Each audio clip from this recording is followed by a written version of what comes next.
Surely he's not so stupid to think that all autistic people should not use the toilet. Like, you must know that. Holly, if I may, and I'll respond. Holly, if I may, I am an elite young intellectual homosexual. Office, after the statements that he made that were so controversial to many autism rights communities, his office said that he was discussing those that were affected keyword and or, severely affected by autism.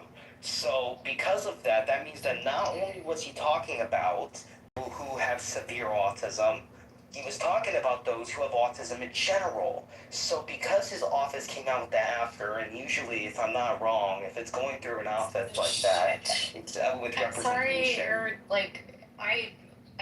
Victoria, he's literally in the middle of talking. You hear his voice. I'm sorry, but... Stop. Just stop. Like...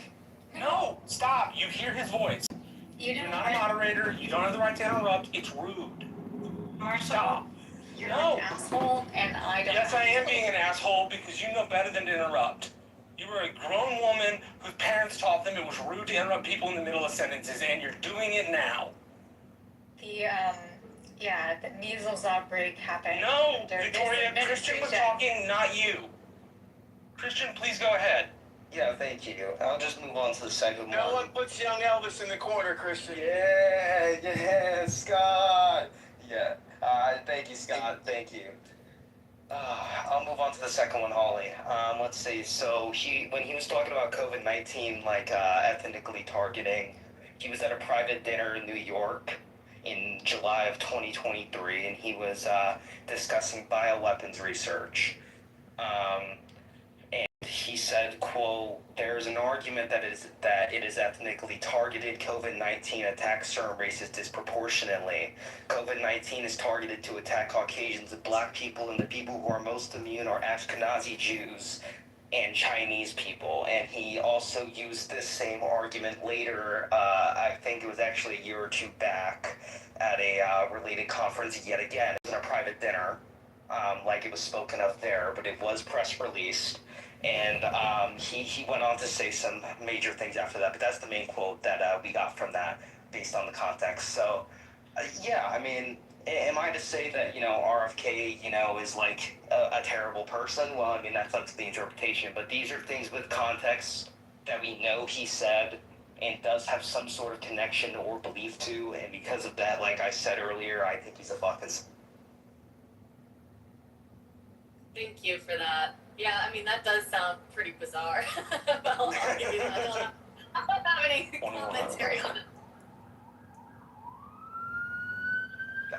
And again, I could be wrong. Maybe I'm just interpreting it wrong, but this was like a press release from a private dinner with like many high-ranking officials. And when they, just quick little context and then I'll be done, when they actually ran tests regarding his statement that was later coming out, they didn't find anything that would support that argument or statement for COVID-19 protecting or going most for Caucasian and black people. Rude and annoying. Who are you talking to, Mark? Wait, what? Oh, I didn't realize my mic was open. I was dictating a message. I'm sorry. It didn't have anything to do with you. It had to do with Victoria dictating a message. No. I'm sorry. I'm sorry. Hey, hold on. I'm sorry. I lost my composure for a minute. Bless you, Marshall. Bless you, Marshall. But, I mean, when they ran, like, tests and, like, different types of ways to be able to, like, find this information out to see if it's true or not, they didn't really find anything conclusive. They didn't give a yes or no answer. They just said it wasn't conclusive. So I don't know. It's pretty interesting stuff. I mean, we could go down the list of the things RFK has said and whether they're good or bad, but these are just a couple that have sparked my interest. And I've been like, whoa, can we go back real quick? Can we back?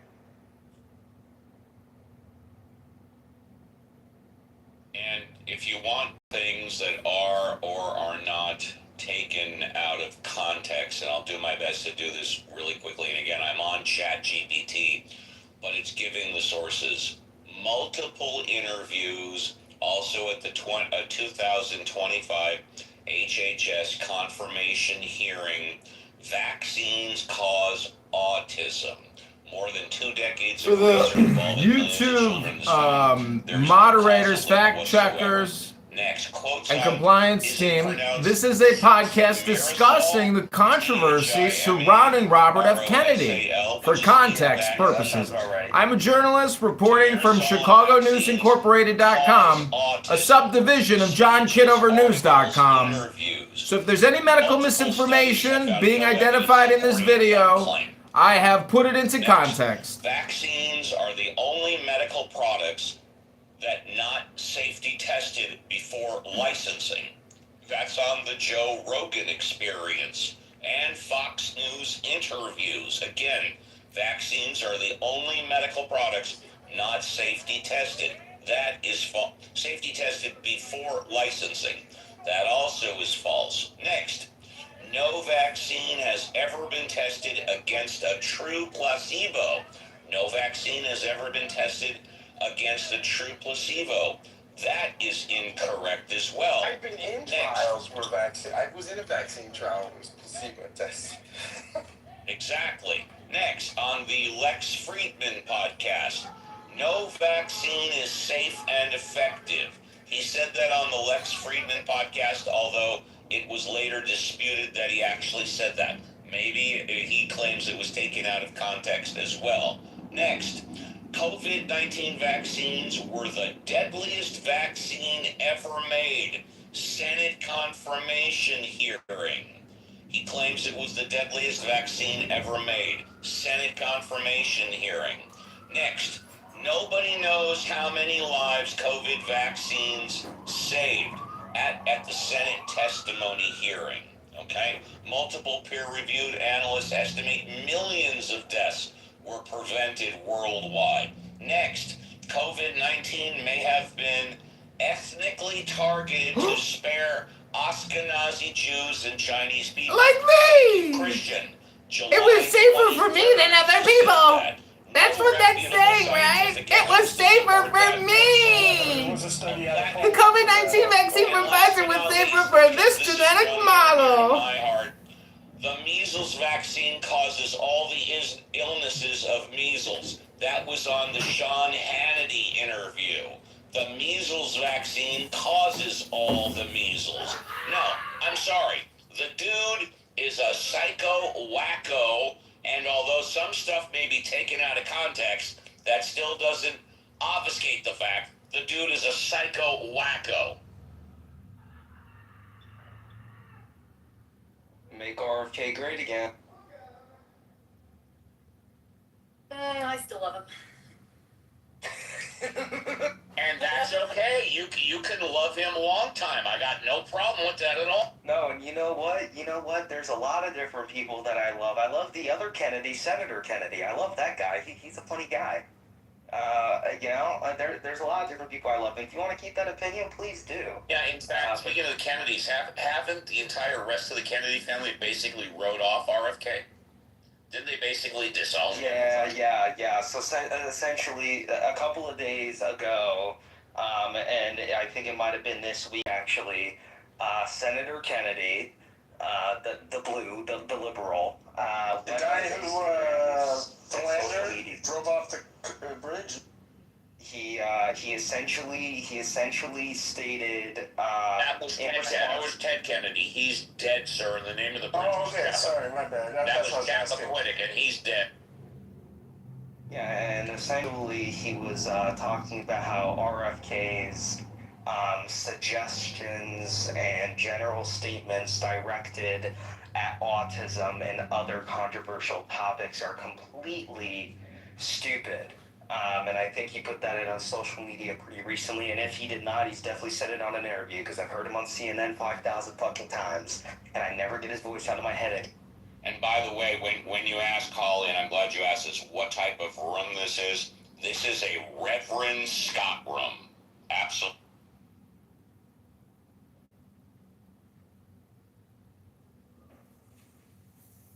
Absolutely. One was started eons ago. I started this morning, and it's going all day, basically. Yeah, I think what, 9 o'clock, maybe 8:30, 9 o'clock. Yeah, it was early in the morning. I wish it would give. Does it give you like start time and length of duration or something? No, but if I was on club deck right now, I could see how many people. But I don't know how to do that on the app. No, there's no way to do it on the app. Oh, Scott, I got a question for you. Yes, sir. So, when you listen to like RFK, what's the first thought that pops in your head? Well, I don't know. Like listening to that throat is really grainy. I mean, his voice is really unusual. So I always think, does he have throat cancer or something? But Oh, I'd say thank you. I'm not the only one. yeah, I do every time. I will tell you though. I do like. I'm a fitness guy, so I like his fitness enthusiasm. And as I age, I find him inspiring because the guy's in really good shape for a guy his age. I mean, it's like really, really impressive. I mean, I'm sure he's on some sort of Too good shape. yeah. I don't think he's on steroids, but he tries on some sort of.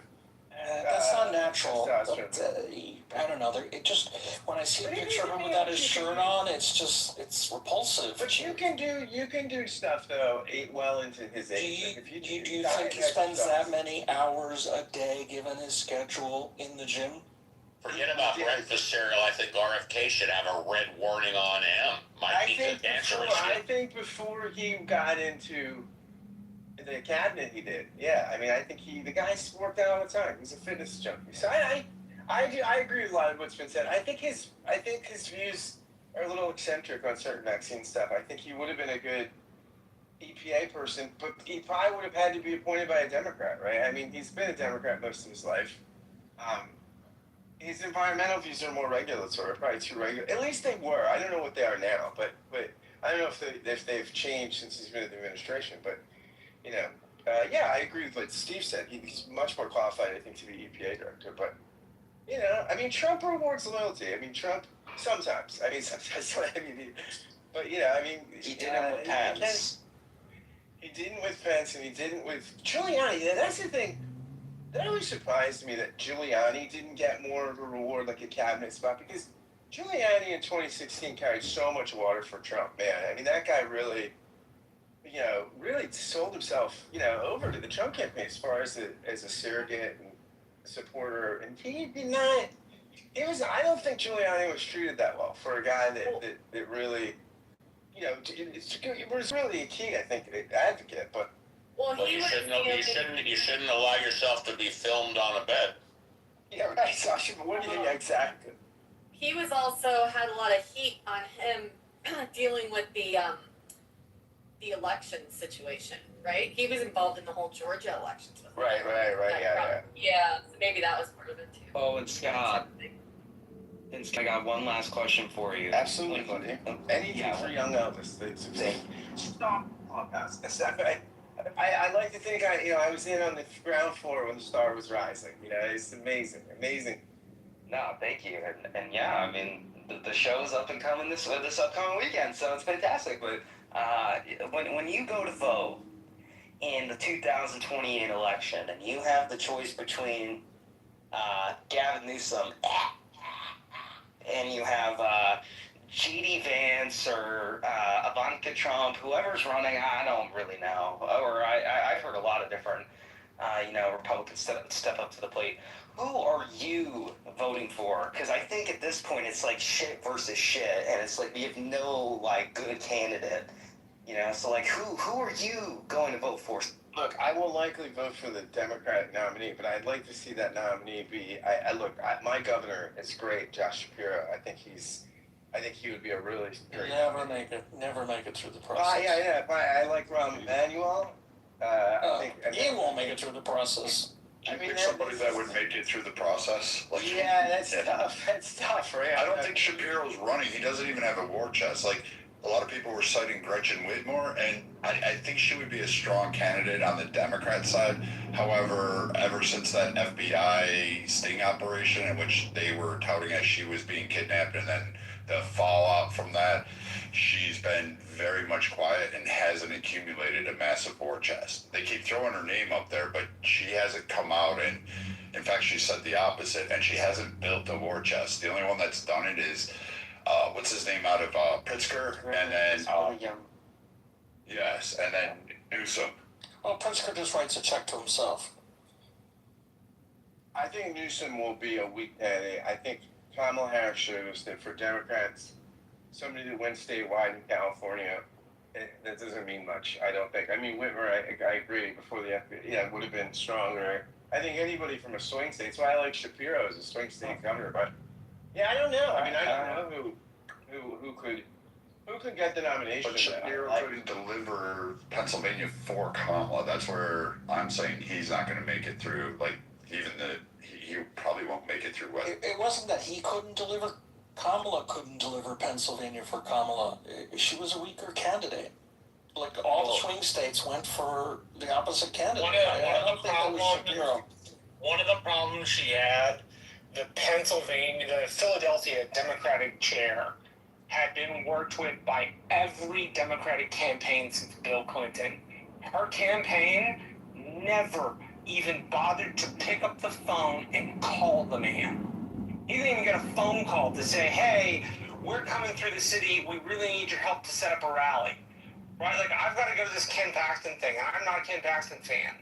But Ken Paxton's staff has coordinated with the local GOP. They've coordinated with the young people's groups. They've coordinated with everybody and their mother. Right? Because that's what you do when you come into a town for a rally. I mean, she shot herself in the foot like it was going out of style. Josh Shapiro couldn't deliver for her if she wasn't even going to put in an effort. Well, and I think, yeah, go ahead, Yuck off the ball. No, the voters, voted with their pocketbook. It was, if you looked at the polling 2 weeks out, if you looked at who you're going to vote for, it said one thing, very, very tight race. But if you looked at 2 weeks out, even I think 3 or 4 weeks out, is the country, headed in the right direction, 60-40 for Trump. And that's a great placeholder question, because if the country is going in the right direction, people tend to vote for the party that's in power. If the country is not going in the right direction, then they tend to reward the other party. So Pennsylvania voted by their pocketbooks and what they felt was the future. They didn't vote because Josh Shapiro didn't deliver. And that's a very great point. But I think another great point is that in general, Kamala was thrown under the bus by her own party. Biden was pushed out in late June, and they said, Kamala, take over and win this fucking election with limited funding, with limited advertising, with basically no space to be able to share any policies that she wanted to give, which Didn't she have like $1 billion in her hand? She did not. I thought she had a boatload of money. Essentially what happened with that is that all of that money was designated to the Democratic advertising and media staff, and for like rallies and different types of stuff like that needed to be funded, and they did not do shit with it. So I'm gonna be honest, she was thrown under the bus by her own party. That's why she lost the election, and I think that if she runs again in this upcoming election, which she probably won't, I think that there's a better chance, I'll say better chance, that she's able to win and possibly become president. I don't know, necessarily what the odds are with that, but I think she'd have a lot better chance if she had more time up ahead, which a lot of the other candidates did, like Trumpy. So I'll say this: the Democrats solved their Kamala problem. She was always a problem, including in the Senate. Outside, she sounded good on a soundbite with her 15 minutes of fame, but she was like one of the highest rated no-show votes. She was one of the most missed meetings and things along those lines.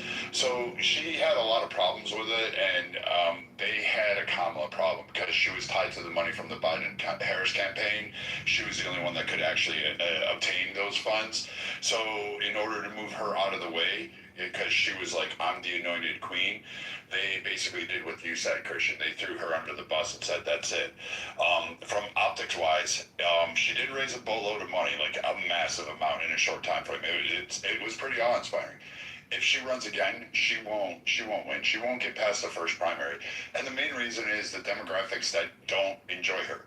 She catered to, in Michigan, she catered to, the Democrats have a Palestinian issue. It's a controversial topic. I get it. People feel one way or the other about it. It doesn't matter. But optically, America is not in full-throated support of, catering to Muslims. It is what it is. And so now, when she went to Pennsylvania, she said the opposite thing to kind of cater in front of Jewish people. And that hurt her so profoundly that you watch those big donors start to disappear, and they just didn't give to anybody else, but they stayed home. Right. The donors who weren't Jewish? Donors that were Jewish. And then, what did she say to I missed that part. So in Michigan, she went pro-Palestine, and then she basically went to, and then Pennsylvania, she went pro-Israel. So you can't have it. Yeah, she couldn't do that, especially at that time frame. That was a huge blow to her, because even the Muslims stayed home in Michigan. They were like, screw this, no. So she offended both sides, which cost her. The Muslims vote for Trump? Yeah. Which is actually a pretty funny phenomenon when you think about it. Yeah, and so, it's kind of weird to hear, the idea that she could somehow, pull that out. She's going to be tied to Biden's campaign. And let's be honest, Democrats themselves have moved on. They don't want her. They don't want him. They don't want the legacy. And only on Clubhouse do you hear this cheering, but in the streets, they don't want it. And you're seeing a more populist separatist movement in the country of where they're really, trying to find something new. They're willing to throw everything at the wall and see if it sticks, but they don't want they don't even want Bernie anymore. You just don't see that effect. She also had the handicap of not running as long as Trump. Trump ran the whole cycle. She only ran from June to, or maybe early July, late June, whatever you want to call it. By the time she got up to steam from July to November, so she was handicapped by time too. I'll say she was impressive in the beginning, but I think as time went on, Yakov, I think she would have plummeted. I think it would have actually been worse. I mean, it plummeted itself, but if you watch that trajectory, she rose really fast and high. She had that honeymoon period. Yeah, because people were couldn't believe that Joe Biden was still in the race. It was, to be honest, it was sad what the Democrats were doing to him, and they were like, "Oh, thank God he's out. Okay, let's rally around her." But I mean, when they did that rally, a couple of things came apparent. And you're seeing this in even with my Democrat counterparts that talk I talk at RNC areas a lot, and they don't really listen anymore because they're, well, what do we do with Trump? And I'm like, you better figure it out because Trump's gone after this term, and MAGA's going to go with him. Just like the Tea Party movement went, it's going to fade, and then you're going to have to build the next coalition. You better figure out what you're going to do before the Democrats come up with their big wave, because you're going to get someone with a charismatic populist figure like Clinton, who's going to come in on the Democrat side, and he's going to push his agenda over. And if he's more moderate and caters to that middle, he's going to have really strong legs. You're not going to win anything. Just fortunately for the Republicans, they don't have anyone. I think their best shot is Rubio, and I think Rubio takes it. I'm already voting for Rubio. That's how confident I am. Just like about Vance, he just looks angry all the time. To be honest, when Rubio was floated as Secretary of State, I was like, what? He has no diplomatic experience. He was on the Foreign Affairs Committee, and he had some sort of thing, but not as a diplomat. But he has knocked the ball out of the park. I have to say, I'm very impressive with him. I think he's the prince in waiting. And he's basically realigned. He's got an opportunity for a uniqueness. He's realigned geopolitics to serve under his kind of purview, and Trump has allowed him to take the lead on that, which is unusual for president. Like, you don't see that too often. Kinzinger was one. There's a few others that have been able to do it, but no one's done it in a long time except for him. And he's got a shot to just walk into the White House with geopolitics, like the world order, stacked in the way he wants it, and moving at the beat that he wants. And I think the rest of the world is recognizing that he's probably the heir apparent, and they're trying to work around or trying to work with him. In regards to what he is going to do, because again, the rest of the world is watching our elections and saying who's going to be the next. I agree.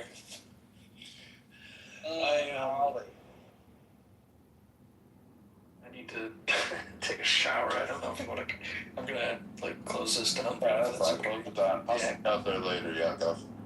What? I'll see you later. Yeah, take care. It's nice. Always nice chatting with you. Bye-bye. Bye.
sounded like you had a great contribution, but you're not making the trip. Maybe change your location, come back up, we'll go right back to you.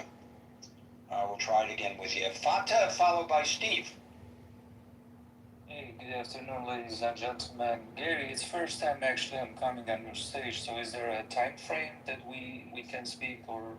There's no set time frame, but if you start putting the moderator to sleep, we'll move on. No, actually, I'll try not to. Commodore Fingula. Clearly, when we're saying that what actually Trump is doing is lack of direction. We gotta spend more time on what Trump has done from the day that he became president for the second term, or as everyone says, 47th president of the United States. I will play a clip that it's for 2016, when actually President Trump even wasn't president at that time. And if I'm allowed to, obviously, with your permission, that he talks about how, especially when it comes to the foreign policy, we're saying everything we should await that. So can I do that, Gary? Yeah, go ahead. Okay, yeah. Just talk until I tell you can. How about let's do it? Cool, yeah. Yeah, because that actually helps you as well. I'm not sure if you ever seen that clip, but it's gonna be interesting. Just give me a minute. You want to play a clip? Is it short? It's not short, but I'll just play the portion that it's important.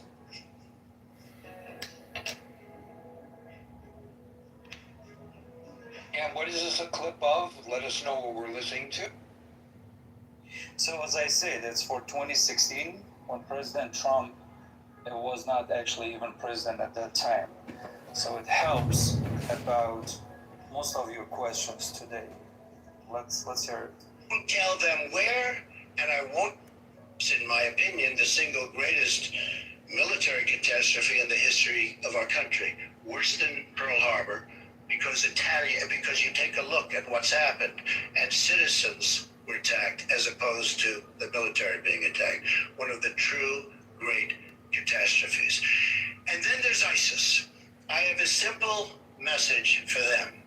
Their days are numbered. I won't tell them where, and I won't tell them how. We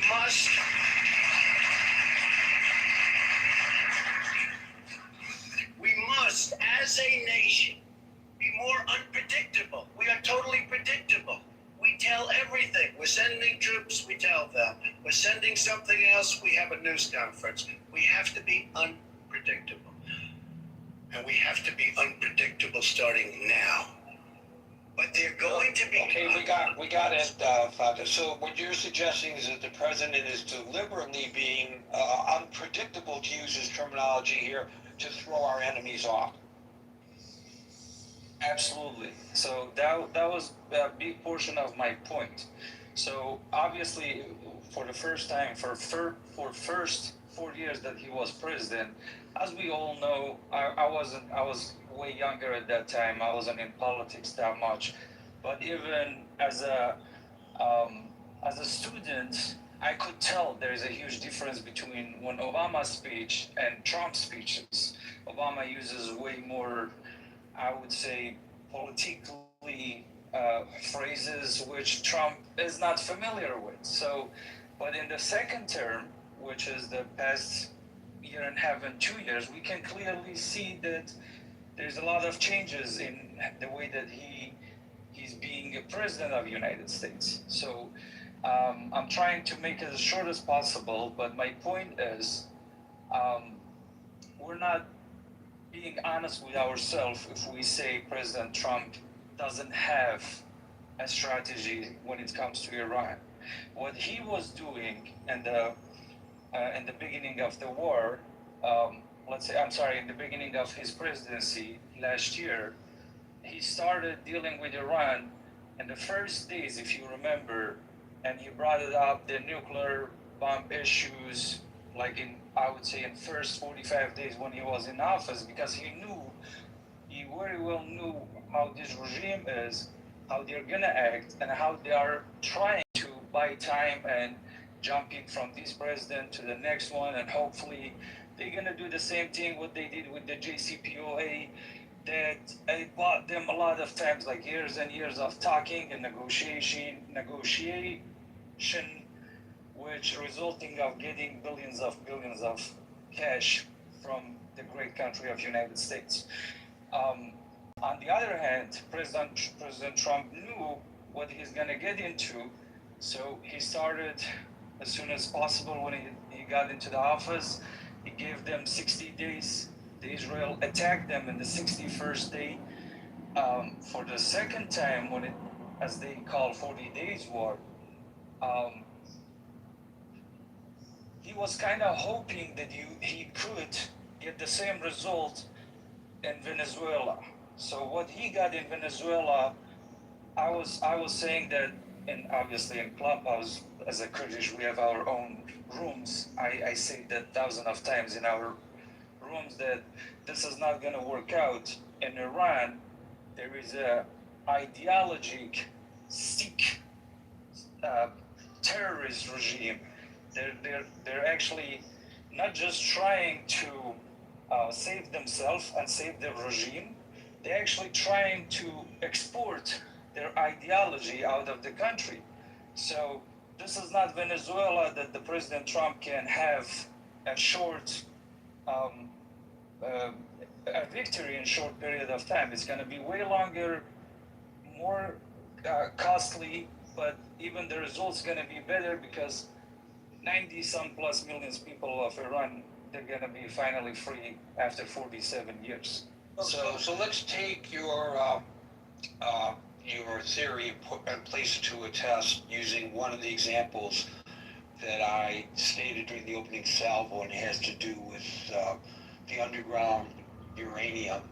And his first saying that we're going to get all that nuclear dust, as he calls it, and then later saying, well, I don't care about that. That's so far underground. We'll keep an eye on them. We got satellites. We know every move that they're making. We don't really need to do so.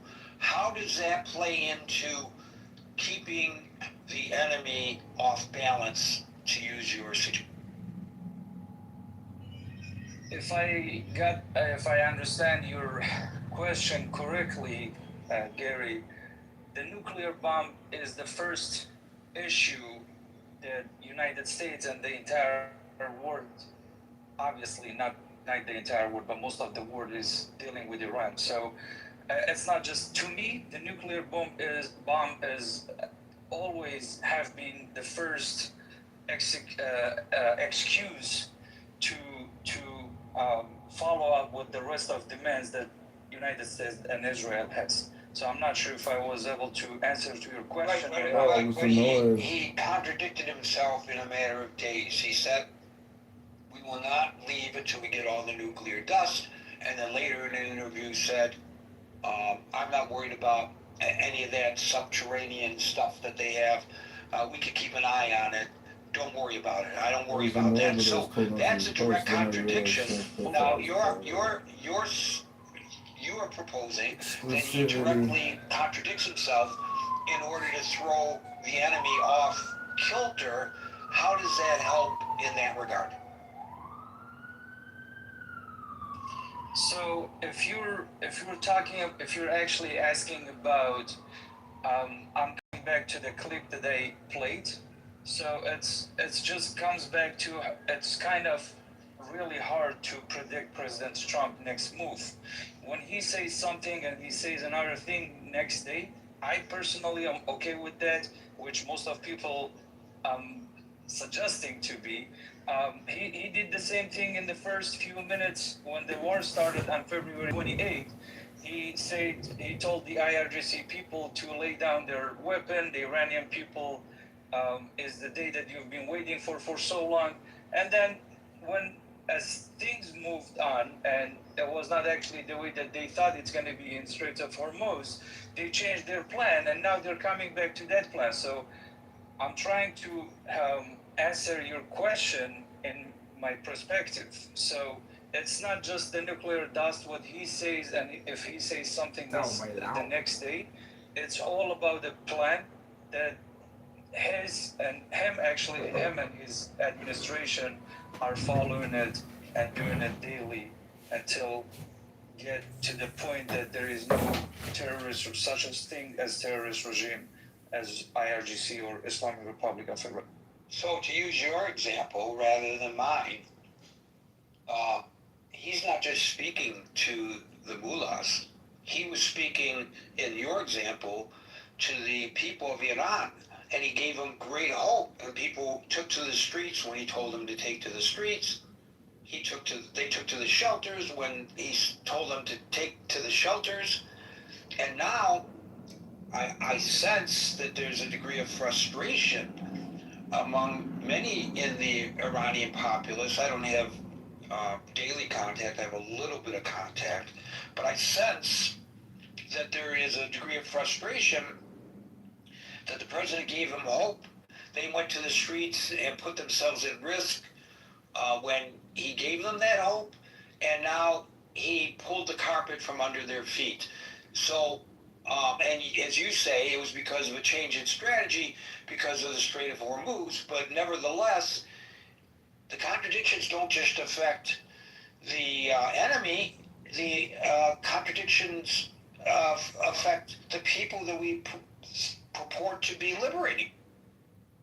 But Gary, if you probably is the language barrier between me and you, as you paid attention, if you paid attention, I say that he was seeking for similar victory like Venezuela and Iran. So he thought, I don't know how, the CIA and Mossad should be smarter than that, but what I was reading it was he thought by killing first and second and third layer of the people who have a power in Iran, that would be kind of a victory for him and a freedom for Iran without getting more people killed in Iran.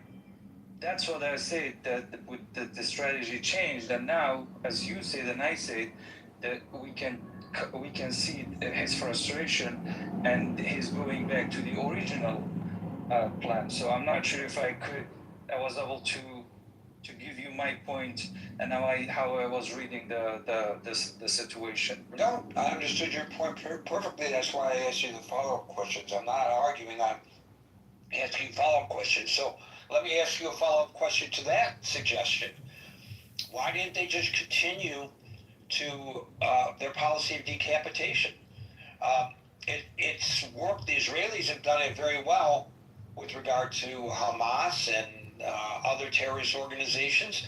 They just continue to decapitate. Nobody wants to be the next one to get promoted because there's a bullseye on you once you get promoted.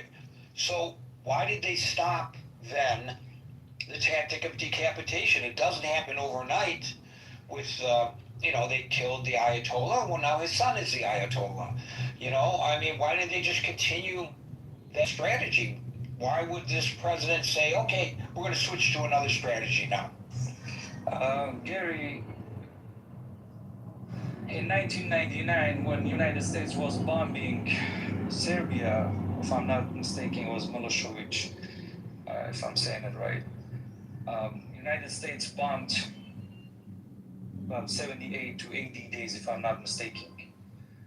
And at that time, they bombed museums, hospitals, where, if it was necessary, power plants, bridges.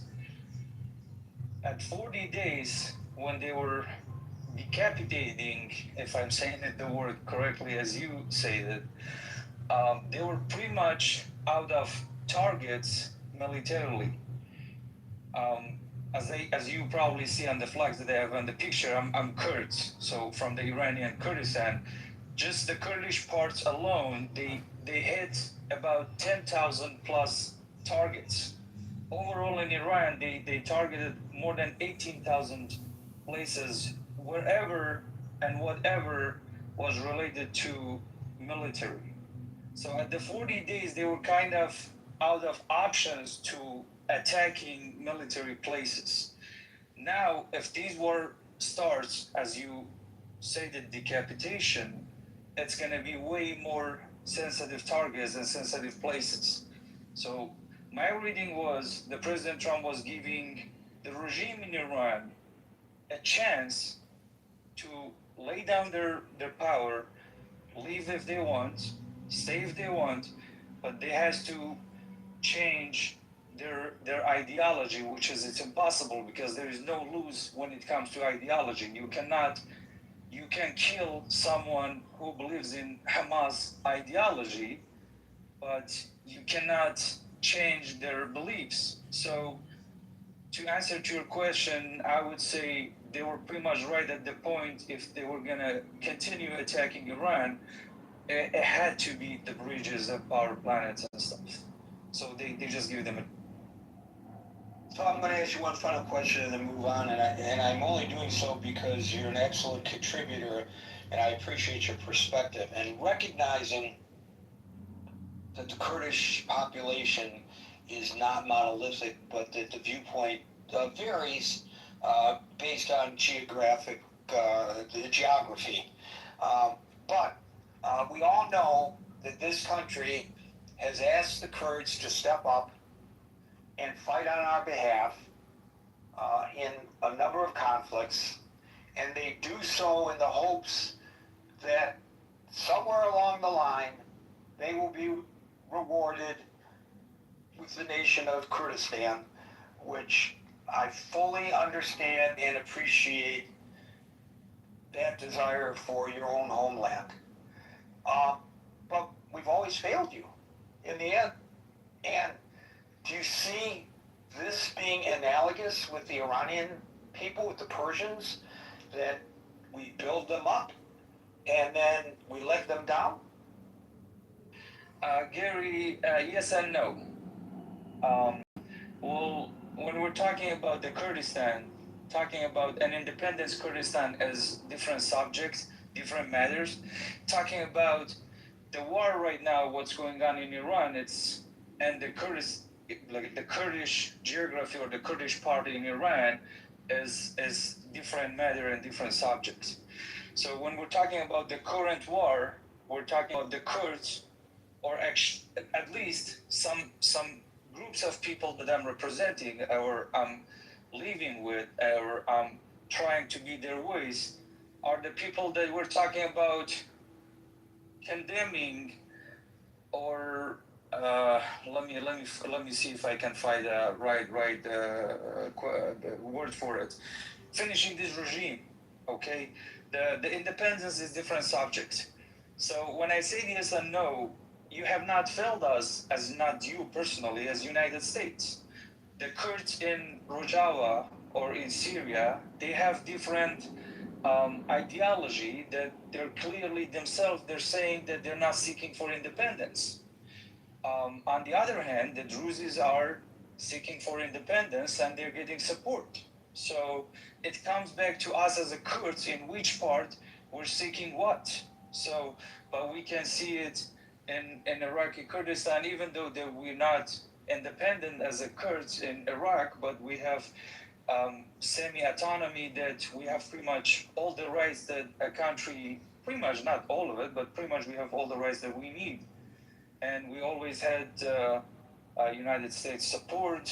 The president of the Kurdistan party in Iraq, or as we call it, Bashar, or Southern Kurdistan, just signed an agreement a year ago with this administration worth of $70 billion, if I'm not mistaken, or almost $100 billion. And every time we asked their help, United States was there for us. So it's really yes and no. It's too deep. It depends how you look at it and how you're gonna read it, Gary. I was helpful to your question. Yeah, I shouldn't be concerned about your ability to communicate. You communicated beautifully, and you were an excellent contributor. We invite you to come back and contribute more often. Thank you, Fateh. By the way, is it Fateh? Do I say your name right? Fateh? I always want to get people's names right. Okay, well, Next time you'll correct me if I have it wrong. Steve, followed by Daryl. Yeah, Gary. Let me be sure because I missed your opening monologue here. What flip-flopping are we discussing? It's a shame you missed my opening monologue because it went long reading the laundry list of things that he has flipped on. So you can pick any one that comes to your mind or any dozen that come to your mind. The question is, does he do this because he's impetuous? The latest example that prompted this discussion, of course, is the 20% tariff that he announced yesterday that he pulled from the Strait of Hormuz today. That one lasted, that policy pronounced by the President of the United States to the world lasted 26 hours before he reneged on it. So there are those who would argue, well, he did that to get the Middle Eastern states to pony up to help fund the U.S. effort there, which is what he claims. Or they could say he just is talking out of the wrong end of his body, and he doesn't know what he's saying half the time, and we do hear both explanations from people. Okay, well, let me just go at the last example that you give as a jumping off point. The conflict we're talking about is extremely complicated. Just listening to the last speaker there, and him talking about decapitation, and your follow-up to that, well, decapitation is a viable option. Why don't we just continue? I think that point in and of itself kind of drills down into the fluid nature of what we're discussing. I think if you go 2 or 3 deep and you don't know the permeations of the ideology that layers 2 or 3 deep, now when you start trying to have a meaningful discussion about, are we going to have a memorandum of understanding? We're going to have a ceasefire. Is the strait going to stay open? Is it not going to stay open? I think you're into such a fractured and divisive power structure there that it makes it very volatile. Now, if I'm sitting here and I'm trying to write a contract with someone, and we're discussing whatever business deal it may be, and the guy says, well, I'll do A. I start writing the contract. He said, no, I want B. I said, okay, we'll amend the contract. Well, maybe I want C.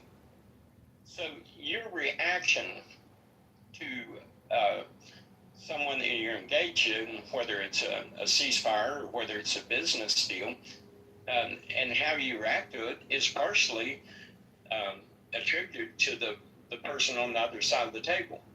And, there's the old saying in sports, everybody has a plan until they get hit in the mouth. And, war by of its nature is volatile. So when we're talking about this proposed tariff or not tariff, there could be things like this. There could be things that the Gulf states are starting to be reticent about what's going on. They're starting to feel some pain from this come and go in the Strait of Hormuz to move their oil out. Maybe they're getting cold feet.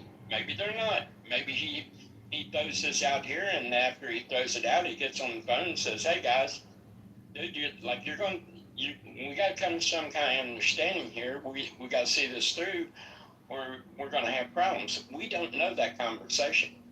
We don't know the extent, whether it's cold feet or whether they're all in. We don't know. So to draw a conclusion about what you may be doing to try to ramp up the pressure, is that a good word for this? To make everybody fall in line, to exert the type of pressure that needs to be put on Iran to make them more genuine at the bargaining table? I mean, who knows? And that very well could contribute to this kind of behavior. On the other hand, and not to say there's not a yin and a yang to this.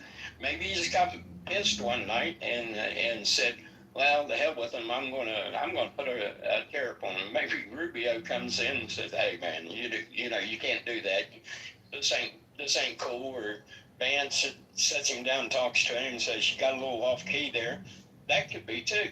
I mean, so I don't know, but I do know this, that particular situation, because of the type of people that we're dealing with, the ideology at play here, the economic disruptions that's being generated from this. And, Trump trying to bend this off on his political flank at home and prosecute a war, because this is going to be used against him in the midterms. So he's thinking about that. He's trying to mitigate gas prices. He's trying to move on, manage, it's like herding cats, so to speak. It's a very difficult thing. Now, is that attributed to what went on here? It's a possibility. It could have been a hardball tactic to the Gulf states. Hey, dude, yeah, you're going to take a little punishment here, but in the aggregate and long term, then once we see this thing through, it's going to be better. You're not going to have some madman sitting off your coast at any time could obliterate you. So you guys need to check yourself and get in line, and let's see this through. That could be. The other part could be too. And so I don't know.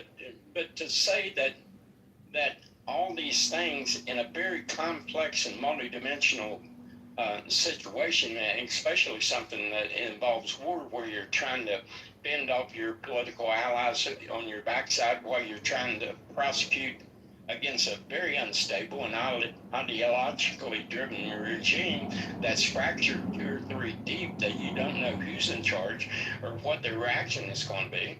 I think in and of itself, that leads to volatility. Volatility leads to rapid responses to volatility. So, that's my best take on that particular example. And I wouldn't read too much into that without knowing the granular details from behind the scenes here. That's a good observation, Steve, but if we look at the president and we look at it in the aggregate, this is a tactic that he uses consistently. It's not just in the volatility of dealing with an enemy who you don't even know who you're negotiating with. Let me throw another one that I use as an example. I think I tossed out about a dozen examples. The steel and aluminum exemptions. After he rocked the global markets announcing a blanket 25% steel and 10% aluminum tariff on all foreign nations in 2018, he then retreated over the following weeks. He granted exemptions to Canada, Mexico, Europe, Australia, other key allies. So is this a tactic that he used to, a genius on his part to bring these countries to the negotiating table to develop fair tariffs on their side? Or was this an impetuous decision by the president? Because he has been labeled taco by his detractors for changing his mind on things, especially when it comes to tariffs, over and over and over again. Well, I think in that particular example that you're talking about there, it's well documented the predatory nature of some foreign countries of subsidizing their steel and their aluminum to decimate our markets here.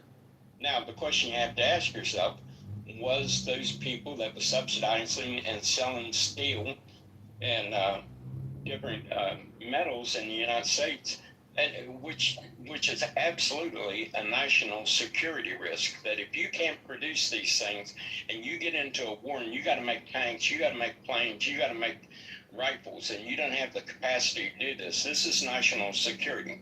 Then you have to ask yourself, who was the villain in this?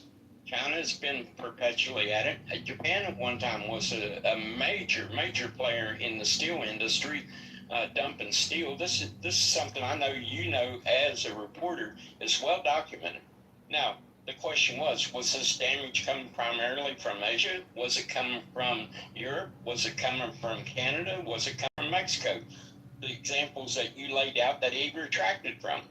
Maybe it could be, let me throw this out as a possibility, that one of his advisors said, hey, Mr. President, we may be getting too broad here because this is that may account for 5%, but 90% of it is coming from Asia.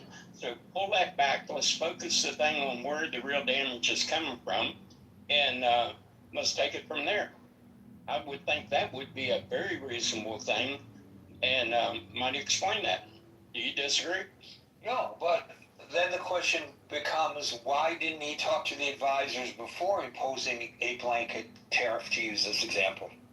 Well, but there you go. That's just, there is an impetuous nature to the decision. But, you can be impetuous and you can be stubborn. You can hold on to your impetuous reaction, or you can be impetuous and then someone can bring more facts to the table that maybe in the heat of the moment you want to clearly thinking through and have them address it to you and say, yeah, I might have been wrong here. Maybe I need to pull back. The guy that you need to worry about is the guy that will be impetuous and will be stringently, dogmatically holding on to that decision no matter what facts come in. Again, on the steel and aluminum stuff, the damage to the U.S. economy and the steel mills and the aluminum mills was not being done primarily from Europe. It was not being done primarily from Canada or Mexico. Probably Mexico had a little bit in it, but it was primarily the Asian markets that was trying to get market share and was dumping this stuff below the manufacturing costs. And why we ever allowed this to go on is a crime against the American people. And I'll leave it there. Thank you, Steve. We'll go to Daryl, followed by Moran. Hey, Gary, can you hear me? Nope.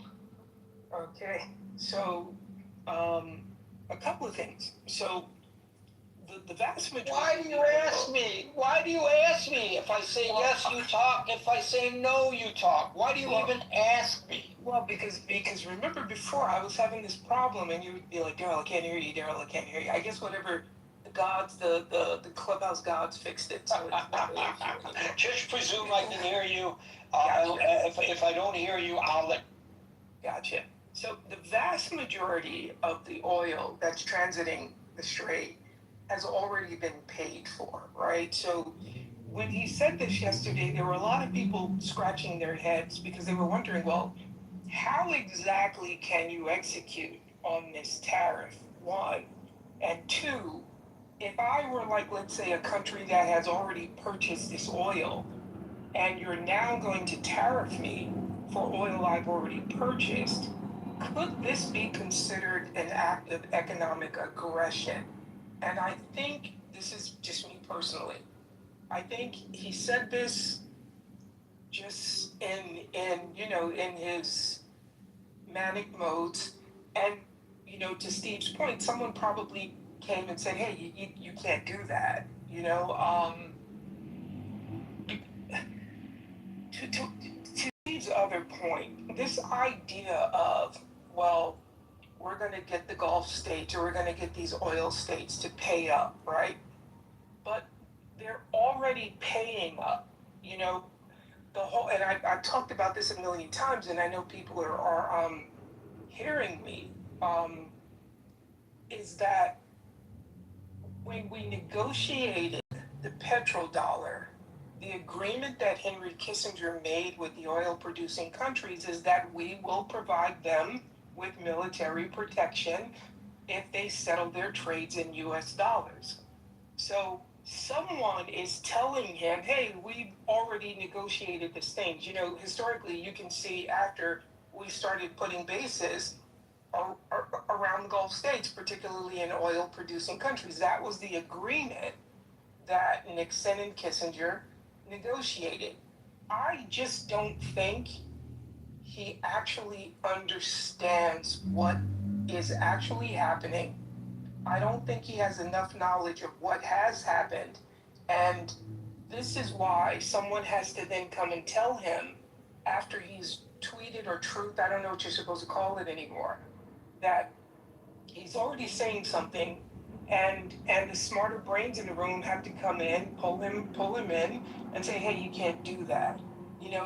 Again, if I were a nation that is buying that oil, that is transiting the Strait, and I've already paid for it, and you're then going to come and tell me that there's a tariff on it.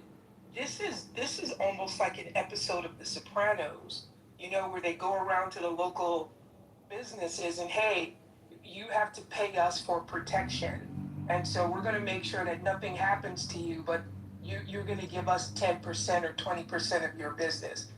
I just don't think he actually understands what's happening or how things work. And I think every time he does this, the reason that I don't even want to call him flip flopping, because I just don't think he understands what he's doing half the time. Someone has to come in and then tell him, hey, you can't do that, which is why he has to reverse course. Thank you, Daryl. We'll go to Moran, followed by Amir. Hi, Gary. Hello, everyone. Actually, Gary, I agree with you. I think it's a combination of both. I mean, the president spent most of his life in real estate business and real estate environment. I guess in that kind of environment, it has been advantageous to him to be ambiguous, you know, whether what he wants, how much he's going to pay, whether he's going to do the deal, he's not going to do the deal. So he has learned to be ambiguous, and that's what he grew up with in real estate business. And also, you mentioned Taco a few times. I absolutely disagree about Taco, because I think the president, that's part of his what I call tactical ambiguity. If you go back, look at him, 50% of what he says he does, 50% he doesn't. I think, you know, he's keeping it like 50-50, so he can be ambiguous, so his real estate partners cannot, you know, guess what he wants to do. That may come across as Taco to some, but this president has already attacked Iran 3 times in his second term. That's hardly a Taco. I mean, this guy is not chickening out. When he wants to do something, he does it. But he doesn't do everything he says. He only does 50% of what he says. So we have to keep that in mind. But, you know, Gary, this stuff might be good in real estate business, but this is horrible when it comes to foreign policy, because nobody trusts what this guy says, because you can't be sure. Is this part of the 50% he's going to do, or is he part of 50% he's just bluffing, he's not going to do?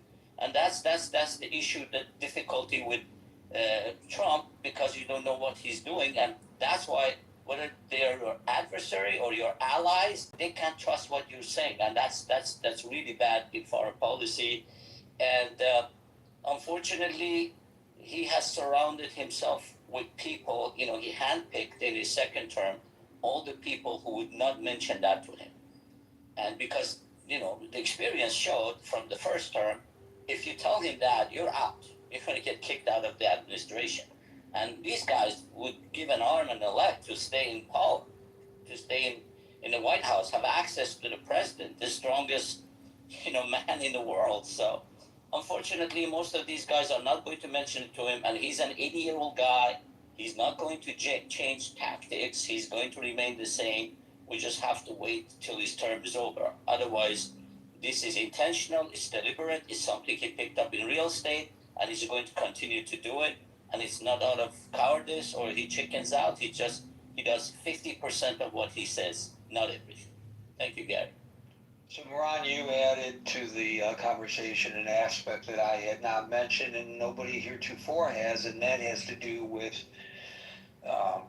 when it's frustrating when I or you don't know whether to question or accept the veracity of something the President of the United States makes. But I think you've underscored another issue, and that has to do with other nations and how they view us. Again, as Fateh had suggested earlier, this may be deliberate, that he wants to keep everybody, friends, allies, enemies, a little off kilter, not knowing which way we're going. But I guess you're suggesting that in the aggregate, that's really not a good tactic, even if it is intentional. Absolutely, Gary. This is bad, because your allies don't know whether they can trust you. And I mean, when it comes to your security and international affairs, This is not real estate. This is a matter of life and death. It's not a matter of whether you lose a deal or not, whether you make some money or not. These people have to go find alternatives. As we can see, the Europeans are trying to strengthen NATO without US.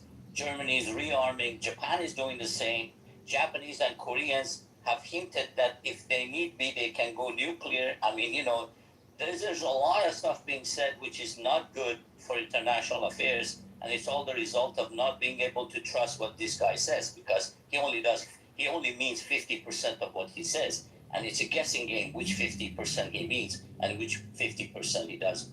Or you can mean it today and then 26 hours later change his mind, as we saw last night. Yeah, that's his tactic. You can't tell. He can always say that was the 50% I didn't mean. So he can change his mind. This way he covers himself. Anyway, that's what he is.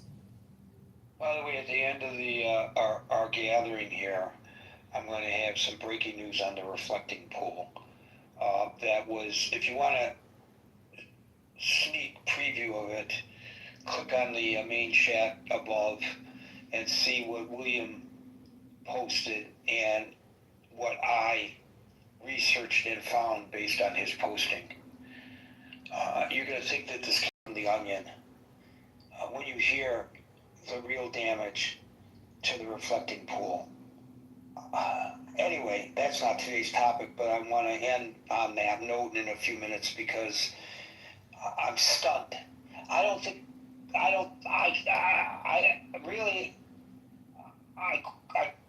glad I'm stunned because at least I'm not completely beyond being surprised by things any longer, which could happen the way the news cycle has been going lately. Today, somebody at work came in the morning, and at that point, the 20% tariff was on. And I happen to know that this person, although it's not reflected in his reporting, you would never know this person's political ideology, but I happen to know, big supporter of the president. And he said to me, Gary, didn't Rubio say that there can be no tariffs on the Strait of Hormuz? I said, yep. And then as I pointed out today in our opening salvo, the president said it. And that's international law, Gary. I mean, that's international waters. You can't tariff international waters. Well, this is exactly the entire argument over the control of the strait. Is it international or is it Iranian waters? The Iranians claim it to be theirs. If the Iranians are correct in that claim, then it's not international waters, and the Iranians have the right to impose tariffs. So if it's not international waters, then as the guardians of the tariffs, so went the argument by the president, the United States has a right. Whoever's controlling the strait today, who may not be the same people controlling the strait tomorrow, I have the right to impose tariffs. And then somebody said, well, I'm sure somebody said to the president, wait a minute, Mr. President, are you now arguing that the strait are not international waters? It should be open and free? You're playing into Iran's hands. And he slapped himself on the head and said, oh my gosh, that's Gary's projection. But I don't think that that's far from what happened here. Because why else would he make the pronouncement and 26 hours pull back on it? And when he pulled back on it, he did so in a manner in which he explained to us this was all a tactic on his part to get the Gulf states to ante up. In 26 hours, they all quickly scurried. They all got on the line to Washington and said, wait. Well, don't put a tariff on. We'll pay you money to keep you from putting a tariff on. Is that even possible? Maybe. It's up to you to question the veracity of what the president is saying. Amir, followed by Perusian. Hey Gary, hi everyone. I mean, could we think about the tariff? I don't want to be sounding like defending Trump here, but could we not be thinking of tariff as protection? I mean, if the U.S. Navy is providing protection for the ships, then do they not sort of have a point in this? Call it tariff, call it protection, whatever. Anyway, that's a side point. Yeah, I mean, I agree. Trump is obviously flip-flopping in terms of what he says, but does that really flip-flopping in terms of what he does? I'm not so sure, to be honest with you. I'm not sure the evidence supports that. It could well be that flip-flopping in terms of what he says is nothing more than, shot across the bow to deter the enemy in terms of, for example, the examples that you mentioned, Gary, in terms of tariffs or other sort of negotiation tactics which you referred to. It could well be kind of in that context, but to me it seems that in terms of his action, at least since February 28, he has acted, or shall we say reacted, kind of in accordance with the events on the ground. I mean, okay, we can all sort of argue either way on this, but if you construct a narrative that one could construct in favor of, shall we say, to say positive in terms of what he's been doing, you could mention that he hasn't really flip-flopped. I mean, from the outset, Trump, what did he say? From the outset, he had two very distinct objectives. He had said already that he wants to change the regime from within. In other words, he wanted somebody to come up from within the ranks of the existing regime. I mean, he called it regime change because he got rid of the top layer, shall we say. So the leader and kind of his close cronies were eliminated. And of course, a large portion of the military and military-related industries were hit very hard in the following sort of 40-day war. Then he offered the pause. So, I mean, he wanted to see if the regime is prepared to surrender, and that was the thing that he's always sort of not flip-flopped on. He's talked about regime change in terms of surrendering. Now, that was followed by the negotiations in Pakistan, and then that led to the 14-point MOU. Now, the second point that I think is still, he can be regarded as consistent, is the objective that the MOU had. It kind of has several faults, and I don't want to bore everybody here, but first and foremost, it was to calm the markets. Especially the oil market, it reached 120 during the 40-day war, and as a result of the MOU, it fell down to below $70, I think.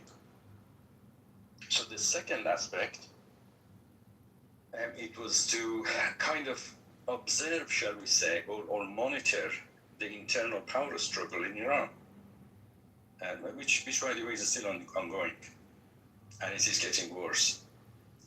So that's another aspect which is, you can give him credit for. The third was to kind of readjust the relationship, which he kind of fucked up with NATO, with the allies in NATO. And we've recently seen in the NATO meeting in Istanbul, in Turkey, that he's actually turned a new leaf and is working hard on it. So much so that we had the UK listing IRGC as a terrorist group. Now that, as you know, has a lot of repercussions. I mean, for London, I mean, you may know that it's been a kind of a leaky Western capital for IRGC. which is no longer is going to be the case. So he hasn't, he has flipped on this account. So he's putting something wrong that he was doing initially, he's putting it right. I mean, there are other aspects too, but I'm going to leave it there. So, I mean, just to summarize, I think, well, I mean, I could be wrong, I'm just guessing, like everybody else to some extent. I mean, Trump has a strategy, but he's facing a formidable adversary. And it's not easy to deal with Iran with the way that they operate and their kind of distributed matrix management in politics and in military. So unless you go kind of all out war and target the essential infrastructures that Fateh, for example, mentioned, you don't really have much choice other than do what Trump has been doing.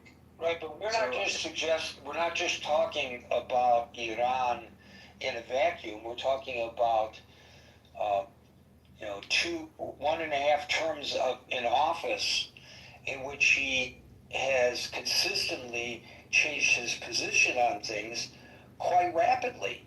So, as I said to Steve, there may be some unique reasons with regard to our dealings with Iran, but in general, this is his way of doing business as President of the United States. And so I redirect to the question at hand, is this a lack of direction on the part of the President, or is this always a deliberate tactic?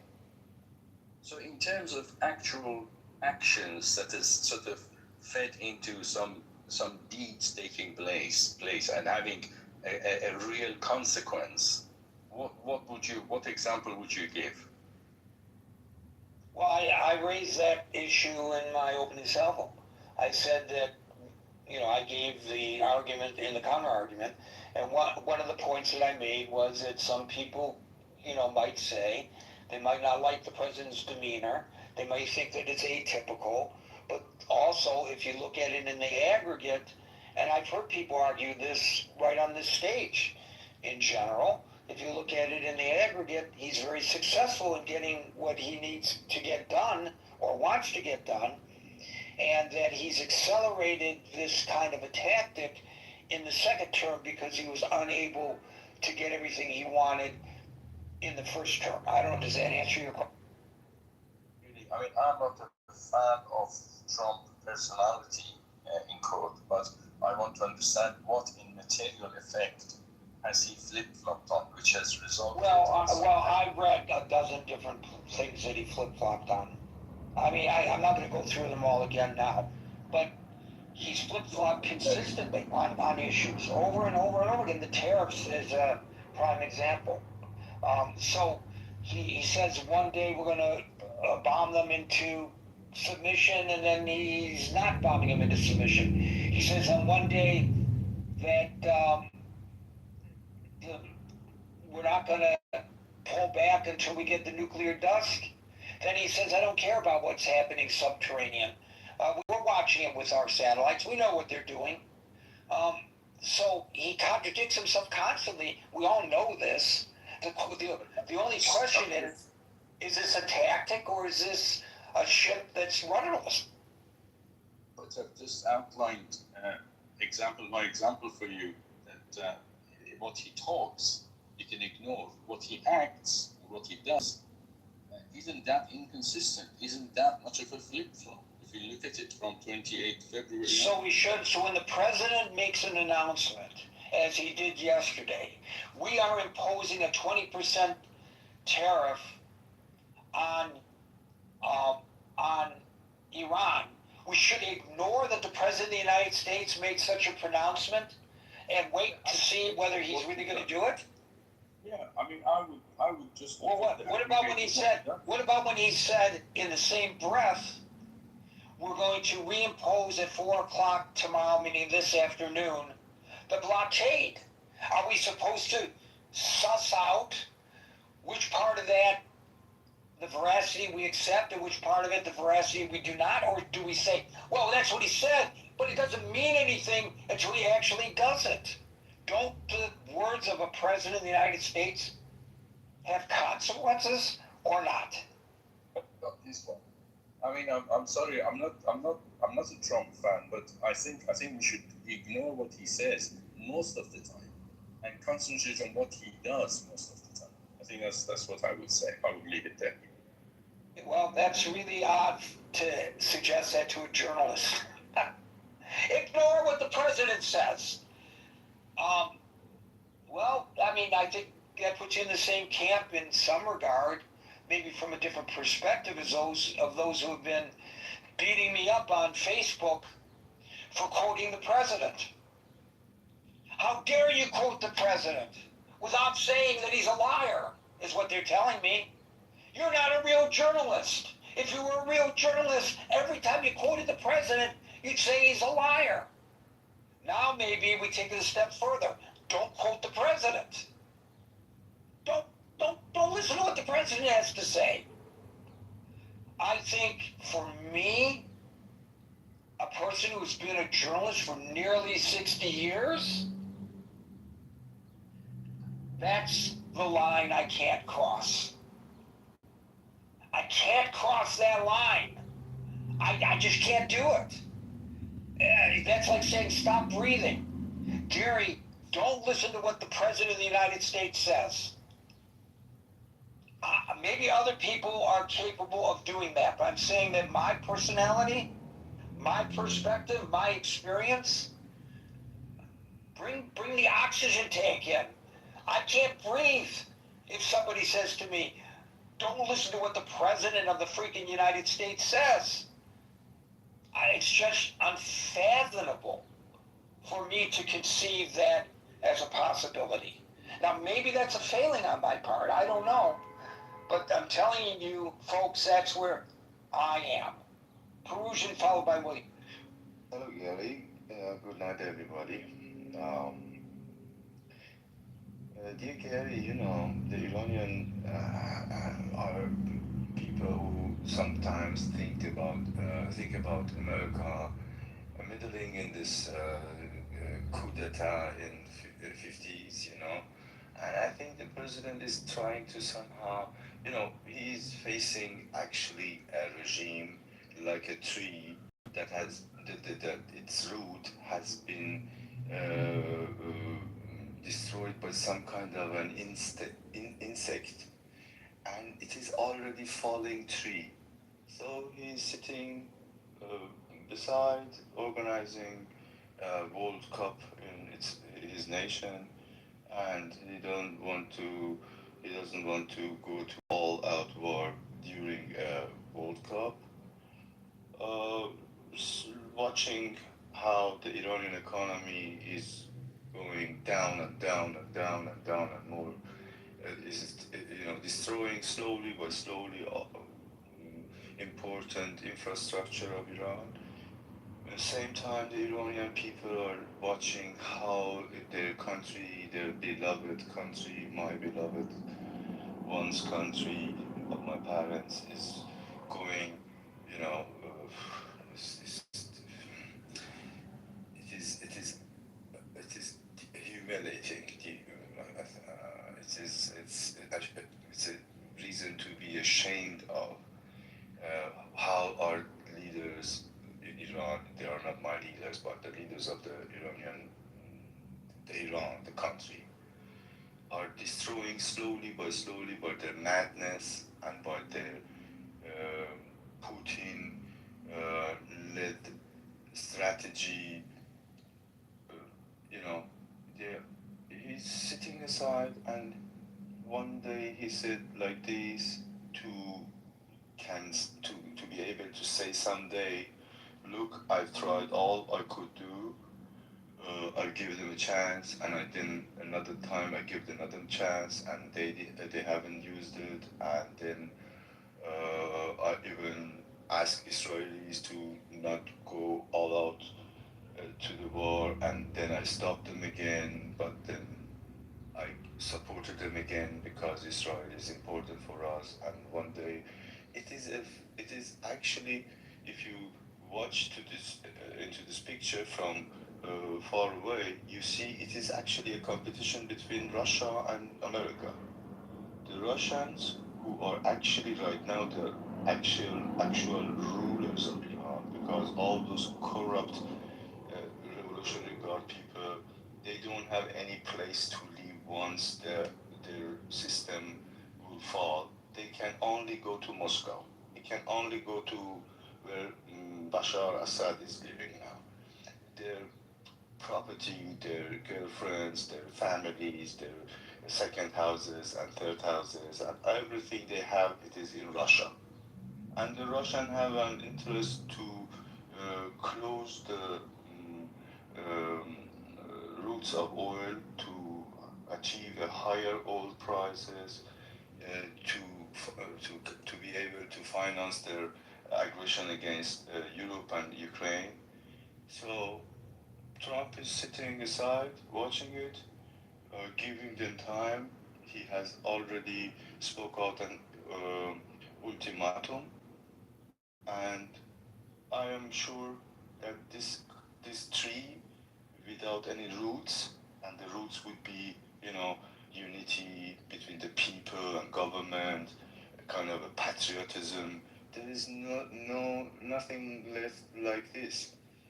The people of Iran are watching economy and suffering under the affection of all this war and sanctions throughout decades, and now waiting for the right moment to give this tree the last push to fall. And he can choose the moment when it would be the best moment to do that. He is, like Mehran said, the businessman who knows that he can achieve his goals or uh, achieve more wealth with each step he is doing. And it is not because he is strong or he is a very smart guy. It is simply because the Iranian regime has no support among its own people. He knows that at the end, these people will be gone. And he is now just choosing the time of the falling tree, organizing his own interest, as I said, the World Cup, and in the right moment, he will decide to give it the last push.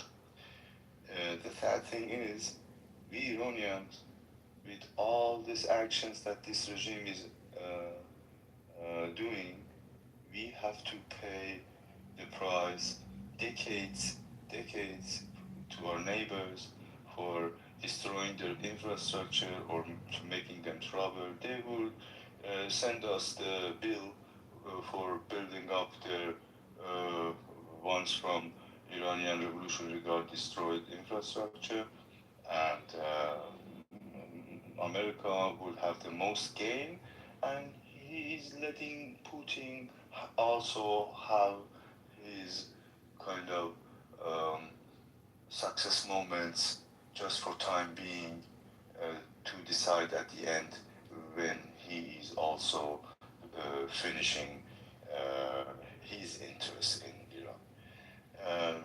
It is very sad actually, and I hope this madness and this nightmare will come to an end for Iranian people and for the sake of the future of the Iranian people. So, Persian, I don't know whether the president is waiting for the end of the World Cup to put on a final push or not, or whether that's wishful thinking on your part. But I do want to mention this. This is what I love about this forum that we're doing. We have people calling in from all around the world, from many different perspectives. And Perusian, you brought to the table something that has not been discussed. I don't think we ever discussed this. If we did, I apologize because I don't recall it having been discussed. But how Russia benefits heavily from the closure of the Strait of Hormuz. This is, I think, something that has to come, this kind of perspective, from somebody on the outside looking in who can look at it from a little bit of a different perspective, such as you did. Russia is kind of like, if you really look at it, a financial and geopolitical winner of the conflict right now. Now, where do I come up with this all of a sudden? Gary, you're a genius. No, I'm not. I'm reading this from the analysis of the Washington Institute. What the Washington Institute is telling me, it's a think tank, guess where it's located? Because Russian supply routes are entirely independent of the Persian Gulf, the blockade eliminates its primary state-backed energy competitors while driving up Moscow's revenues, which of course, given the conflict that they're involved in, this is vital. And we know that there is an alliance between Iran and Russia because Iran is providing Russia drones to attack Ukraine. So, this is really very interesting perspective that you brought and something that we should consider. Did the Iranians potentially close the strait for the sole purpose of supporting the Russians? They are already Russians. It is not Iranian. There is no Iranians anymore. The Iranian government has been found to death. Those who are ruling Iran now is the KGB. Kremlin? The Kremlin? It was actually from the beginning of the revolution only Russia and Soviet Union that has been ruled Iran. It was a system of destroying a very important partner for the Western alliance in the region, and it was only the plan of KGB. They attacked Afghanistan and they took Iran, and they have enabled America to control the energy in this region. The Americans are invested and they have a lot of influence in the south part of the Persian Gulf, but the north part has been fallen after the revolution in the hands of Russians. So I'm reading from the Guardian. You know how I do this. Don't take it to the bank, but this is based on very quick research that I'm doing when people bring things up that I've not heard argued before. According to an article in the Guardian, Iran operates as an independent state, making its own tactical blunders, such as the recent collapse of the June ceasefire, but Moscow has provided the critical infrastructure, real-time intelligence, and technological brain keeping the Iranian war machine functioning. And I think that also includes, I have read, satellite information that helps them attack U.S. bases in the Gulf. Excuse me to interrupt, but you can be sure Russia is planning to make America a lot of trouble, and they are using us as a defenseless country without caring rulers for the people. They are sacrificing us. They are using us as the mad dog, like they are using North Korea to damage the Western interest. Well, I want to tell you something that happened yesterday that I'm reading also in The Guardian that I was unaware of, and I would not be aware of it if you had brought this up, so I thank you, Perusian. Yesterday, after the massive retaliatory airstrikes on 140 Iranian coastal targets, Russia moved what the Guardian is referring to as a highly specialized, I'm not familiar with the aircraft, folks. I'm going to give you the name of it. The Tu-214PU Airborne Command and Control Aircraft, which belongs to Russia's elite Rossiya Special Flight Squadron. It landed in Tehran yesterday. According to this article, the Tu-214PU is an airborne operational hub used by Russia's top political and military leadership during conflicts. The Guardian says the defense analyst suggests Moscow deployed this asset to provide Iran with a secure, uninterceptable communications platform, helping Tehran secure its command architecture while the United States bombs dismantle its physical land-based communication networks. And their goal is you to nuke us. They want America to attack Iranian soil with nuclear atomic bombs. They want you to show bad and worse and cruel. They are fighting, they are sacrificing us. They want to continue this war to the point. I'm going to have to move on, but Perusian, if what you were just saying, if that analysis is accurate, I don't know whether it is or it isn't. I'm not arguing that it is not, but if it is accurate, and we are talking today about how impetuous the President of the United States is, please God Almighty, Mr. President, do not allow yourself to be suckered into using nuclear weapons. Please, God. William, followed by Andrew. Hey, Gary. Hey, everybody. You started out the conversation talking about various terms, like toll, transit fee, tax, port charge. Those weren't all your words, but things that were described for exacting, paying tribute to have safe passage through the Strait of Hormuz. And all of these types of charges, whether you're going to doll it up and call it a channel maintenance fee or a port beautification fee or a toll or a tax or a port charge, all of these things imply a degree of sovereignty over the Strait of Hormuz. Just like Pennsylvania has sovereignty over the Pennsylvania Turnpike. Well, he uses the term guardianship. Is there a difference between yes, there is a difference. Well, guardianship implies that when you flip into the other tariffs, and let me just finish one thing. There's an argument to be made that both Oman and Iran could have an economic exclusive zone based on some readings of international law and legally exert some level of sovereignty to then charge tolls. On the other hand, when you have the United States standing off the coast saying we're going to exert a tariff, which implies a tariff is a tax paid by an importer of goods, usually into a sovereign country on various things. That by implication saying we're going to charge you fees implies that the United States, we're going to charge you tariffs, implies that the United States has some sort of legitimate claim of sovereignty over the Strait of Hormuz, which in fact it does not. I don't know if it implies that. You may. All right. Well, let me go on. Well, hold on a second.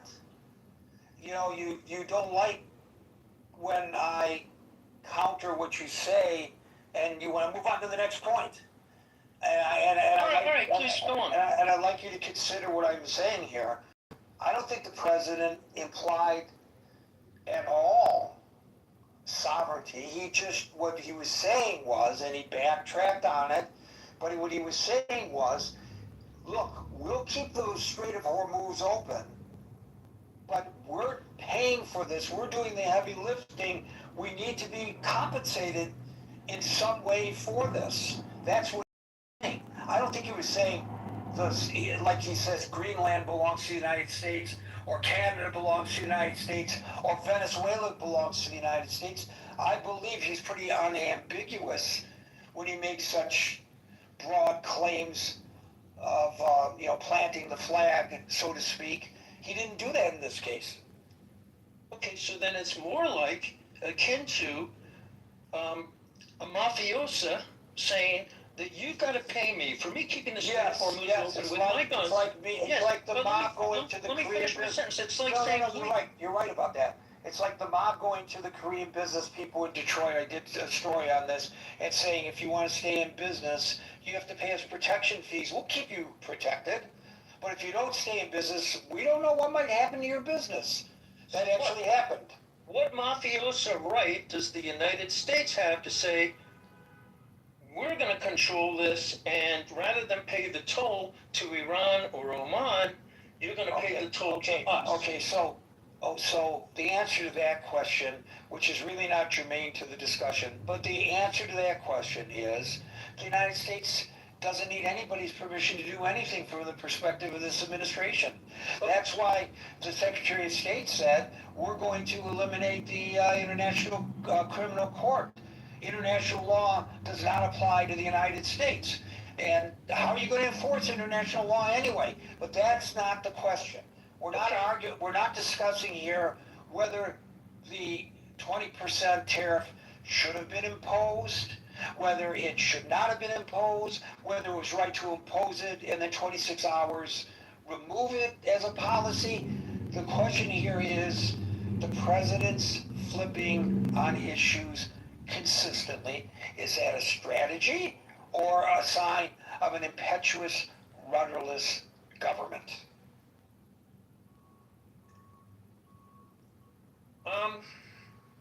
You know, I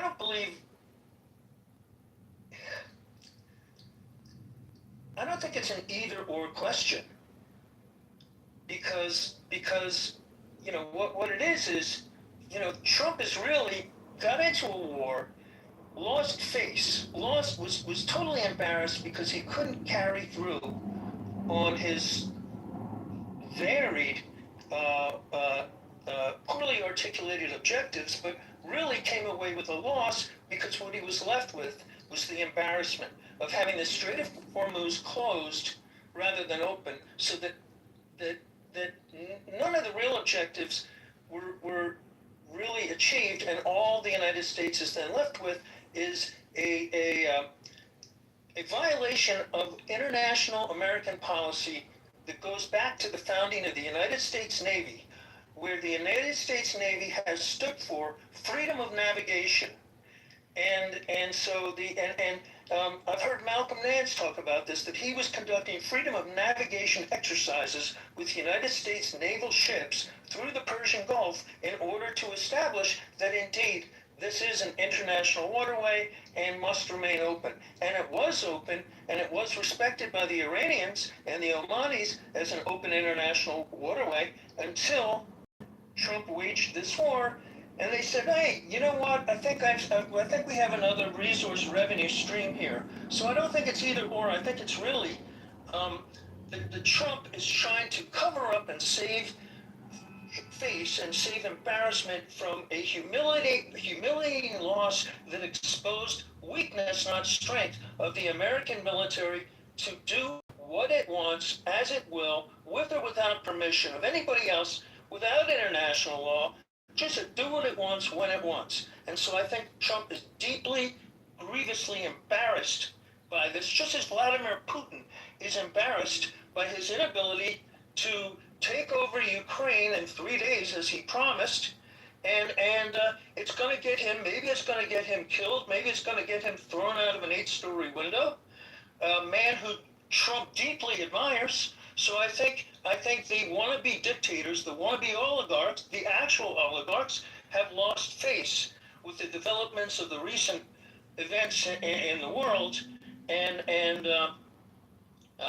Putin could end up dead. We don't know. And Trump will lose his idol that way. And I think it was an important point to say that Russia and Iran, at least at the elite level, at the oligarch level, have had close contacts, and that a place of refuge for the mullahs could be Moscow, except Moscow is now under fire by the Ukrainians.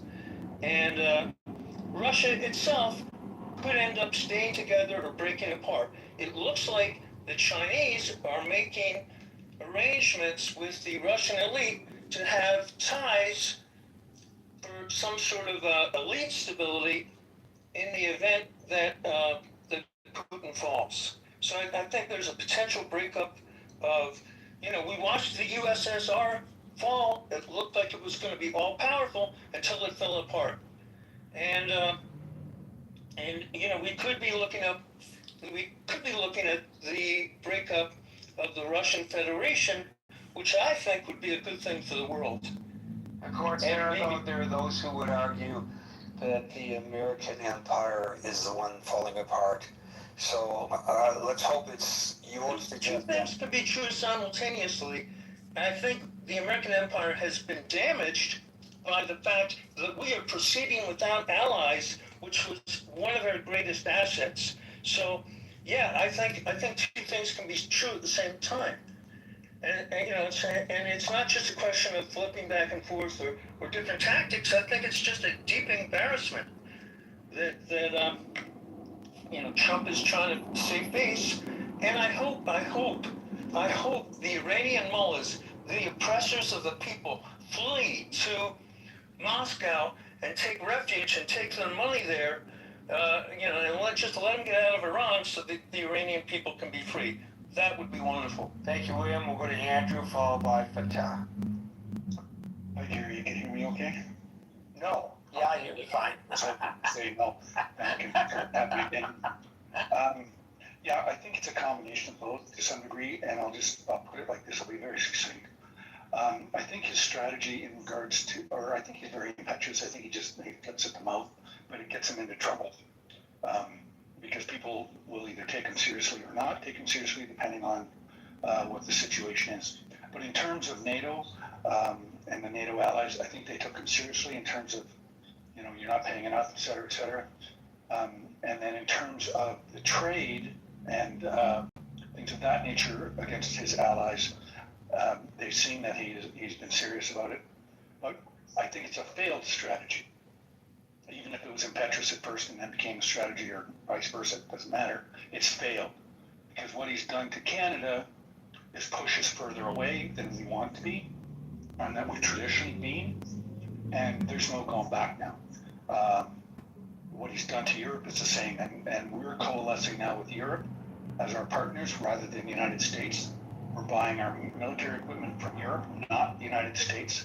So we're talking billions of dollars that would have been going to the United States normally if you go back a couple of years.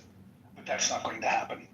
We're looking elsewhere. So I think that's a failed strategy. So whether he's impetuous or it's something that he's conceived thoughtfully, I think it's failed. So I think that's really what you have to look at. In terms of Iran, there's back and forth.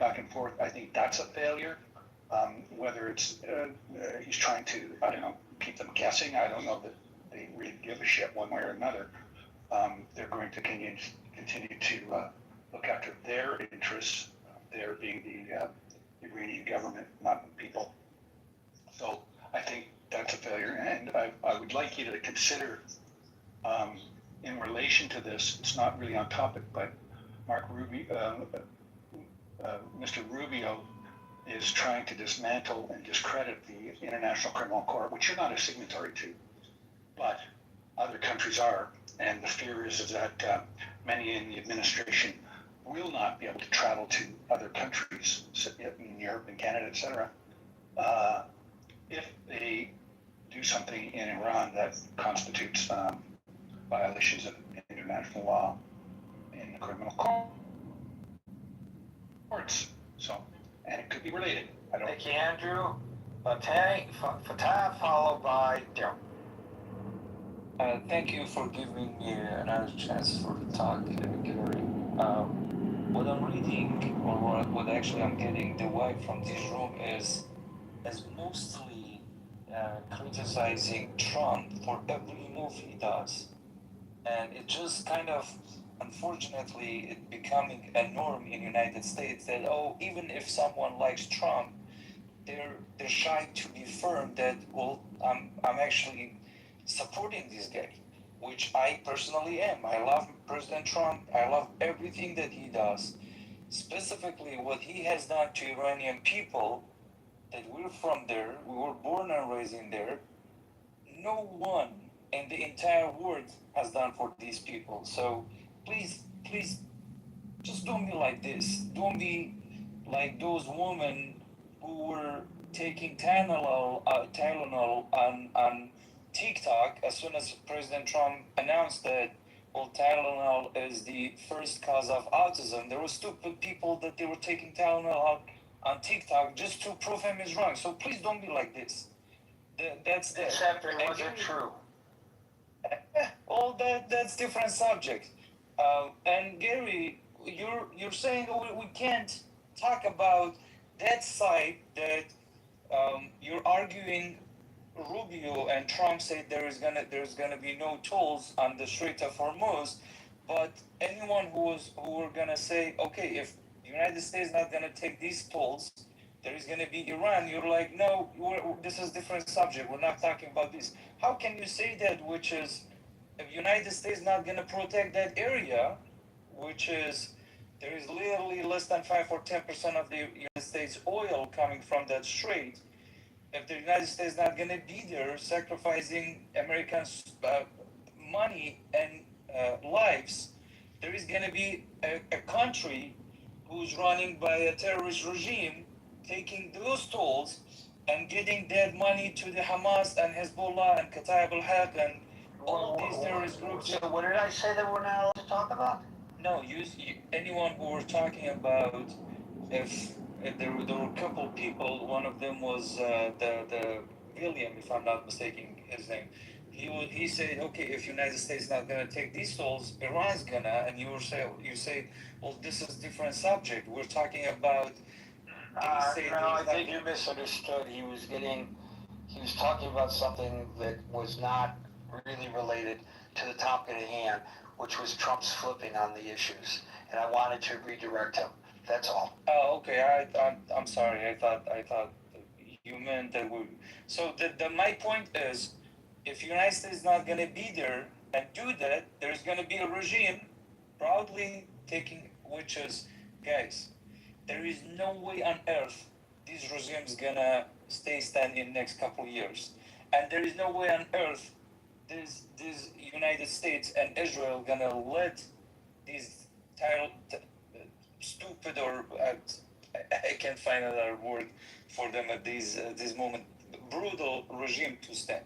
So if United States not gonna take these tolls, this regime's gonna take them, and hopefully, the next war, which is gonna happen very soon, sooner than you're thinking, is gonna be just end of this regime, and hopefully.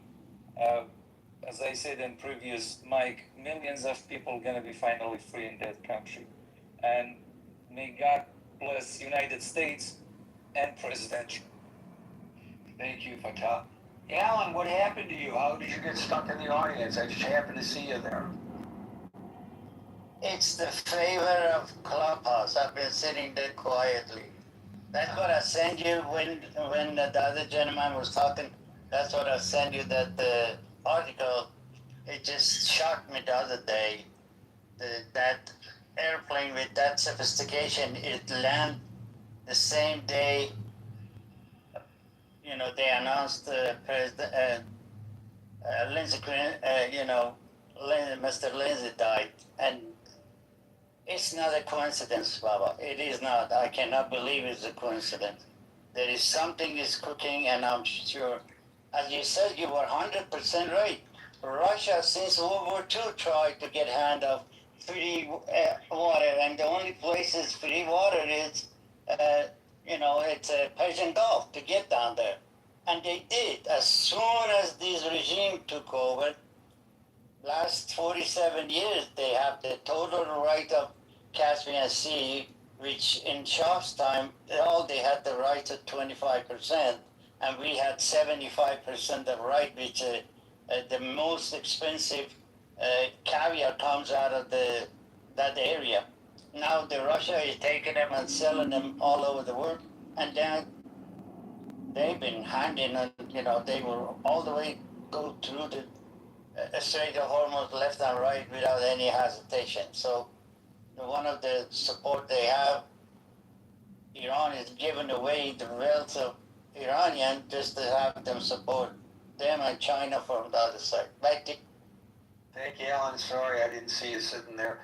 in the audience. I apologize for that. No need for brother. Okay, Mama. Daryl, you're up, and then I wanted to leave a little bit of time before 7 o'clock for the Reflecting Pool update that just floored me when I just read it a few minutes ago, thanks to William sending it to me. Daryl. So quickly, to Andrew's point about us leaving the criminal court, it could be Iran, but it also could be, planning for an offensive in Cuba. It could be planning, unfortunately, planning for an offensive in Greenland. When someone wants to leave a body where they know what the laws are, that means, hey, we may have to break these and we don't want to be held accountable for it. I do think it's interesting that we want to leave the criminal court. I find that very interesting as well. Thank you, Daryl. So, William said this is off topic, but it's blowing me away. I can't sit on it any longer. It sent me something that somebody posted online, and I looked at it. I said, "Well, who the hell is this guy? What does he know?" So not William, the guy whose tweet he forwarded. So I looked deeper into it, and this has been verified by the Scripps News Service. So the president says that the reflecting pool was vandalized. So this poor guy on the bicycle, the Olympian, he's facing charges because he pulled the liner from the bottom. He vandalized and he says there are these long cuts in there made by box cutters or knives. The president said that. Well, when they drained the pool, and you can see the photography, there are tire tracks there. And I'm thinking, how the hell did tire tracks get on the liner of the reflecting pool? Well, apparently they did a motorcade through the pool. This is not The Onion. This is the Scripps News Service. Apparently they did a motorcade through the pool. I don't know what that was about. Part of the Armed Forces presentation. I have no idea. But according to Scripps, the tire width matches the width of the tires from the motorcade. So, did the president vandalize the reflecting pool? Folks, we're here Monday through Friday from 5 o'clock New York time. So until 5 o'clock New York time tomorrow, from the next edition of the Critical Thinking Forum, everybody be safe, be well, and peace out.